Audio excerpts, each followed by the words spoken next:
Hello प्यारे बच्चों, कैसे हैं आप बच्चों। आज हम आपकी क्लास 6 की साइंस का थर्ड चैप्टर करेंगे।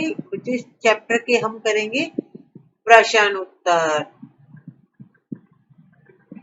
तो सबसे पहले है बच्चों पाठगत प्रश्न। पाठ के अंदर है प्रश्न पहला है, क्या योद्धा द्वारा पहने जाने वाली वस्तुएं भी किसी प्रकार के तंतुओं से बनी होती है?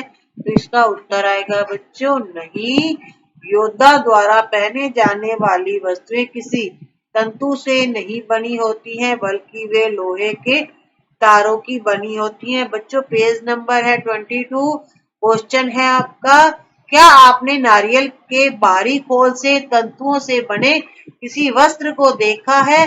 इन तंतुओं का सामान्यतः किन कार्यों में उपयोग होता है? उत्तर आएगा बच्चों हाँ, हमने नारियल के बाहरी खोल के तंतुओं से बने हुए वस्त्रों को देखा है। इन तंतुओं का उपयोग सामान्यतः बोरे, रस्से, बस्ते आदि बनाने में किया जाता है।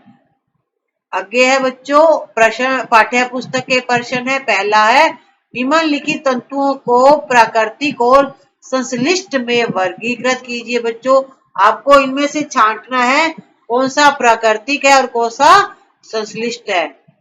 तो बच्चों नायलॉन बच्चों है संश्लिष्ट जंतु में आएगा। ऊन बच्चों प्राकृतिक तंतु में आएगा। रुई भी बच्चों प्राकृतिक तंतु में आएगा। रेशम ये भी बच्चों प्राकृतिक तंतु में आएगा। पॉलिस्टर बच्चों आएगा संश्लिष्ट तंतु में। एंड पटसन बच्चों आएगा प्राकृतिक तंतु में। तो नायलॉन था बच्चों संश्लिष्ट।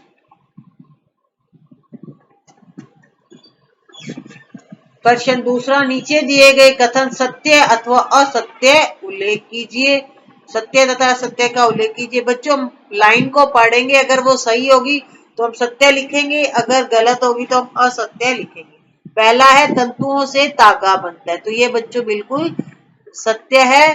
दूसरा है कताई वस्त्र निर्माण की एक प्रक्रिया है, तो ये बच्चों असत्य है। तीसरा है बच्चों जूट नारियल का बाहरी आवरण होता है, ये भी बच्चों असत्य है।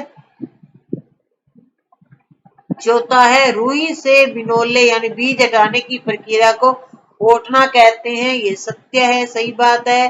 अगला है तागों की बुनाई से वस्त्र का एक टुकड़ा बनता है, तो ये भी बच्चों सही बात है, सत्य है। रेशम तंतु किसी पादप के तने से प्राप्त होता है, ये बच्चों असत्य है। रेशम तंतु हमें रेशम के कीटों से प्राप्त होता है, ना कि पादप के पौधे के तने से। पॉलिस्टर एक प्राकृतिक तंतु है, ये बच्चों असत्य है। पॉलिस्टर एक संश्लिष्ट है, मानव निर्मित तंतु है।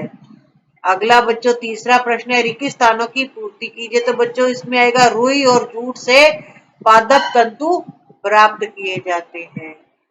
और दूसरा है बच्चों ऊन और रेशम जांतव तंतु है, ये जंतुओं से हमें मिलते हैं। ऊन हमें भेड़ से मिलती है और रेशम हमें रेशम के कीटों से, तो ये जांतव तंतु आएगा। पादप तंतु होंगे जो चीजें हमें पेड़ पौधों से प्राप्त होती है। प्रश्न चौथा है, रुई तथा जूट यानी पटसन पादप के किन भागों से प्राप्त होते हैं? उत्तर आएगा रुई पादप के फल से और जूट पादप के तने से प्राप्त होता है। तो रुई क्या है बच्चों, ये जो पौधे का फल है, ठीक है। आप देखते होंगे, आपने कपास देखी होगी खेत में, तो ये क्या है, उसका फल है। और जूट ये पादप के तने से मिलता है बच्चों। अब प्रश्न पांचवा है, नारियल तंतु से बनने वाली दो वस्तुओं के नाम लिखे। तो बच्चों एक तो है रस्सी बनती है और दूसरा बच्चों बस्ते बनते हैं। प्रश्न छठा है, तंतुओं से तागा निर्मित करने की प्रक्रिया स्पष्ट कीजिए। उत्तर है तंतुओं से तागा बनाने की प्रक्रिया कताई कहलाती है। इस प्रक्रिया में रुई के एक पुंज से रेशो यानी तंतु को खींचकर एड़ते हैं। ऐसा करने से तंतु या रेशे पास पास आ जाते हैं और तागा बन जाता है। बच्चों इस तरह से आपका इस थर्ड चैप्टर के क्वेश्चन आंसर कंप्लीट होते हैं। नेक्स्ट वीडियो में बच्चों फोर्थ चैप्टर रीड करेंगे एंड इसके क्वेश्चन आंसर भी करेंगे। तब तक आप इनको नोट करिए और लर्न भी करिए। जब आप स्कूल जाएंगे तो अपने टीचर जी को दिखाइएगा। जो वीडियो को लाइक एंड शेयर कीजिएगा, अपने फ्रेंड्स को भी बताइएगा ताकि उनकी भी हेल्प हो सके, और चैनल को भी सब्सक्राइब नहीं कर रखा है तो कर दीजिएगा। Thank you.